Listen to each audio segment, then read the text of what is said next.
আসসালামু আলাইকুম, অনন্তন pets YouTube চ্যানেলে আপনাদেরকে স্বাগতম। আমি আছি আপনাদের সঙ্গে অনন্ত।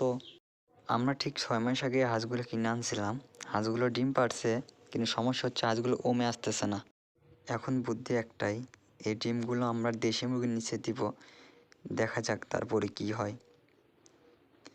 এই যে ডিম আমার হাতে দেখতেছেন, মানে এত বড় যে 3টা দেশি মুরগির ডিম, একটা রাজহাঁসের ডিম, এত পরিমাণ বড় ডিম। আম্মু ডিমগুলো রেডি করছে, দেখতেছেন এই যে 3টা, এখানে 2টা, তারপরে এখানে 3টা, মোটে আমাদের 10টা ডিম। তাহলে বাইরে বোধহয় আরও 2টা ডিম দিয়েছে। এখন দেখা যায় বিষয় যে মুরগির ডিমগুলো নেয় কি না নেয়। আমরা টেনশনে ছিলাম মুরগির ডিমগুলো নেয় কি না নেয়। যেহেতু মুরগির ডিমগুলো আলহামদুলিল্লাহ নিয়ে নিছে, তাইলে দেখা যাক ডিমগুলোতে বাচ্চা এখন আসে কি না আসে, মানে ফার্টাইল ডিমগুলো, ফার্টাইল কি নন ফার্টাইল তা তো জানি না। দেখা যাক কয়টা বাচ্চা পাই। দোয়া করবেন যেন ভালো কিছু হয়। এই যে আমাদের হাঁসগুলো দেখতেছেন, মানে সামনেরটা মেয়ে, পিছেরটা ছেলে। এই দুটা থেকে এই সিজনে 10টা ডিম পাইছি।